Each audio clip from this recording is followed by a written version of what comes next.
ఆదికాండము 30వ అధ్యాయము. రాహేలు తాను యాకోబునకు పిల్లలు పిల్లలు కనకపోవుట చూచి తన అక్క యందు అసూయపడి యాకోబుతో, నాకు గర్భఫలము నిమ్ము, లేని ఎడల నేను చచ్చెదనెను. యాకోబు కోపము రాహేలు మీద రగులు కొనగా అతడు, నేను నీకు గర్భఫలమును ఇయ్యకపోయినా దేవునికి ప్రతిగానున్నానా అనెను. అందుకామె, నా దాసి అయిన బిల్హా ఉన్నది కదా, ఆమెతో పొమ్ము, ఆమె నా కొరకు పిల్లలను కనును, అలాగున ఆమె వలన నాకును పిల్లలు కలుగుదురని చెప్పి తన దాసి అయిన బిల్హాను అతనికి భార్యగా ఇచ్చెను.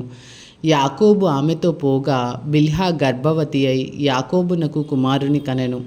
అప్పుడు రాహేలు, దేవుడు నాకు తీర్పు తీర్చెను, ఆయన నా మొరను విని నాకు కుమారుని దయచేసెననుకొని అతనికి దాను అని పేరు పెట్టెను.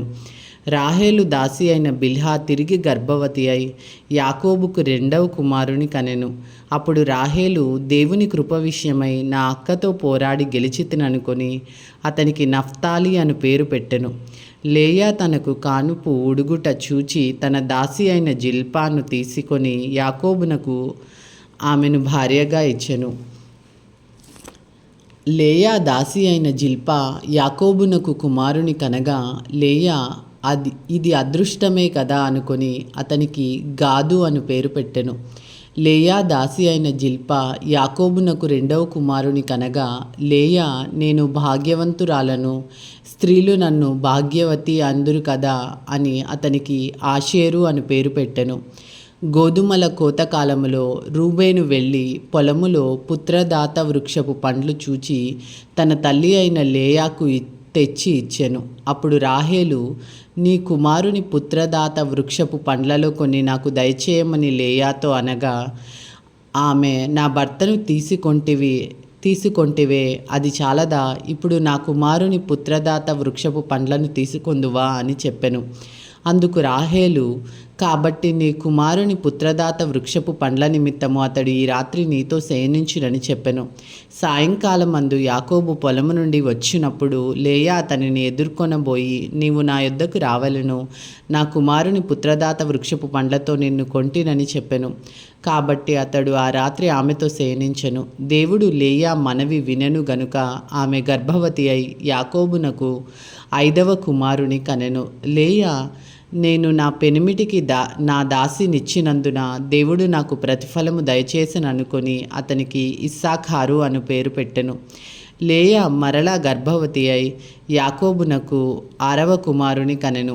అప్పుడు లేయా, దేవుడు మంచి బహుమతి నాకు దయచేసెను, నా పెనిమిటికి 6 కుమారులను కనియున్నాను కనుక అతడికను నాతో కాపురం చేయుననుకొని అతనికి జెబూలూను అను పేరు పెట్టెను. ఆ తర్వాత ఆమె కుమార్తెను కని ఆమెకు దీనా అను పేరు పెట్టెను. దేవుడు రాహేలును జ్ఞాపకం చేసుకుని ఆమె మనవి విని ఆమె గర్భము తెరిచెను. అప్పుడు ఆమె గర్భవతి అయి కుమారుని కని దేవుడు నా నింద తొలగించెననుకొనెను. మరియు ఆమె, యెహోవా మరి ఒక కుమారుని నాకు దయచేయును గాక అనుకొని అతనికి యోసేపు అను పేరు పెట్టెను. రాహేలు యోసేపును కనిన తరువాత యాకోబు లాబానుతో, నన్ను పంపివేయుము, నా చోటికి నా దేశమునకు వెళ్ళెదను, నా భార్యలను నా పిల్లలను నాకు అప్పగించుము, అప్పుడు నేను వెళ్ళెదను, వారి కోసము నీకు కొలువు చేసేదిని, నేను నీకు కొలువు చేసిన విధమును నీ వెరుగుదువు గదా అని చెప్పెను. అందుకు లాబాను అతనితో, నీ కటాక్షము నా మీద నున్న ఎడల నా మాట వినుము, నిన్ను బట్టి యెహోవా నన్ను ఆశీర్వదించెనని శకునము చూచి తెలుసుకొంటినని చెప్పెను.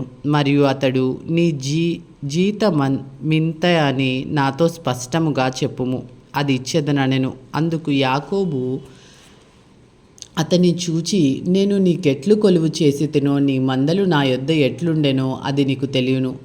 నేను రాకమునుపు నీకుండినది కొంచెమే, అయితే అది బహుగా అభివృద్ధి చెందెను. నేను పాదం పెట్టిన చోటెల్లా యెహోవా నిన్ను ఆశీర్వదించెను. నేను నా ఇంటి వారి కొరకు ఎప్పుడు సంపాద్యము చేసుకొందను అనను.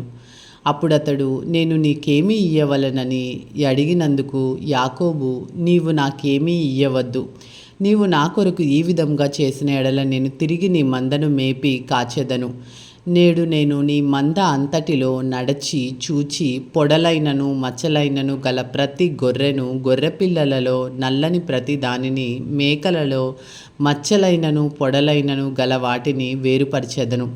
అట్టివి నాకు జీతమగును. ఇక మీదట నాకు రావలసిన జీతమును గూర్చి నీవు చూడవచ్చినప్పుడు నా న్యాయ ప్రవర్తనయే నాకు సాక్ష్యమగును. మేకలలో పొడలైనను మచ్చలైనను లేనివన్నీయు, గొర్రెపిల్లల్లో నలుపు లేనివన్నీయు నా యొద్దనున్న ఎడల నేను దొంగలించితినని చెప్పవచ్చునను. అందుకు లాబాను, మంచిది, నీ మాట చొప్పుననే కానిమ్మనెను. ఆ దినమున లాబాను చార అయినను మచ్చ అయినను గల మేకపోతులను, పొడలైనను మచ్చలైనను గల పెంటి మేకలన్నింటినీ, కొంచెం తెలుపు గల ప్రతి దానిని, గొర్రెపిల్లలలో నల్లవాటినన్నింటినీ వేరు చేసి తన కుమారుల చేతికి అప్పగించి తనకును యాకోబునకును మధ్య 3 దినముల ప్రయాణమంత దూరం పెట్టెను. లాబాను యొక్క మిగిలిన మందను యాకోబు మేపుచుండెను. యాకోబు చినారు, జంగి, సాలు అను చెట్ల చువ్వలను తీసుకొని ఆ చువ్వలలో తెల్లచారలు కనబడినట్లు అక్కడక్కడ వాటి తొక్కలు ఒలిచి మందలు నీళ్లు త్రాగ వచ్చినప్పుడు అవి చూలు కట్టుటకు అతడు తాను ఒలిచిన చువ్వలను మందలు త్రాగుటకు వచ్చు కాలువలలోనూ నీళ్ల గాళ్లల్లోనూ వాటి ఎదుట పెట్టగా మందలు ఆ చువ్వల ఎదుట చూలు కట్టి చారలైనను పొడలైనను మచ్చలైనను గల పిల్లలను ఈనెను. యాకోబు ఆ గొర్రెపిల్లలను వేరు చేసి చారలు గల వాటి తట్టును, లాబాను మందలలో నల్లని వాటి తట్టును మందల ముఖములు తిప్పి తన మందలను లాబాను మందలతో నుంచగా వాటిని వేరుగా ఉంచెను.